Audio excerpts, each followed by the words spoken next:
So, as we all know, isa nga po si Anthony Edwards ngayon sa mga player na simula nang maging isang ganap na superstar ng Minnesota Timberwolves. Panay trash talk at pagyayabang ang lumalabas sa bibig nito. Gaya na lamang nang matapos niyang makuha ang kanyang unang Olympic gold medal, sinabi nga po nitong walang ibang player sa 90s basketball na may skill except kay Michael Jordan. At ngayon mismo ang NBA legend na si Magic Johnson ang sumagot at sinampan si Anthony Edwards ng katotohanan. Yan naman ang ating tatalakayin ngayon at pag-uusapan ng balitang babalik na nga po sa power forward si Anthony Davis dahil napili na nila ang bagong starting center ng kanilang team. Pero bago yan, please don't forget to hit the notification bell at mag-subscribe sa aking channel. Ang video ng ito ay hatid sa inyo ng 1xBet. Suportahan at manalo sa inyong paboritong kupunan sa NBA, PBA at ngayong Paris Olympics. Maaaring makakuha up to 12,000 cash bonus sa inyong first deposit gamit ang aking promo code. Pag tama ang prediction mo,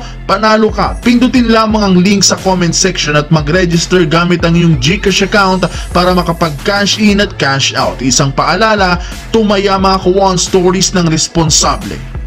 So, matapos nga po mga Kawan Stories ang naging pahayag ni Anthony Edwards noong nakaraan nang sabihin niyang si Michael Jordan lamang ang tanging may skill sa 90s basketball at wala nang iba pa. Trending nga ito sa naging pahayag niya at maraming mga legends ang kumontra sa kanya. Kagaya na lamang ni Isaiah Thomas na napikon dito. Sinundan rin naman ito ni Magic Johnson na isang 5-time NBA champion at 3-time Finals MVP. Ayon nga po sa kanya, matapos nga po niyang marinig ang naging pahayag na ito ni Anthony Edwards, bigla na lamang nga po siyang napangiti. Ayon dito, hindi nga daw siya pumapatol sa mga player na hindi pa nakakaranas ng kampyonato pero kung magyabang daig pa ang nagkampiyon. Katulad nga po ni Anthony Edwards na hindi nagkampiyon sa college o kahit sa high school basketball.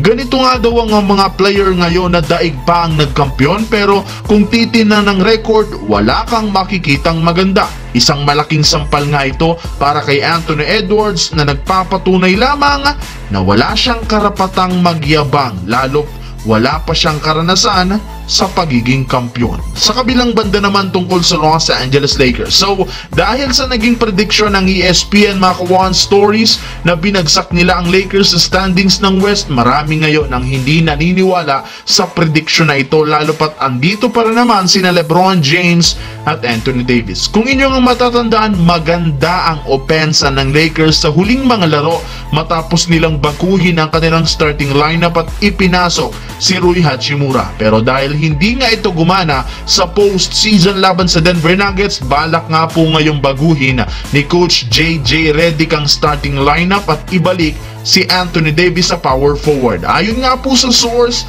papalitan nga daw ni Jackson Hayes si Rui Hachimura sa starting lineup.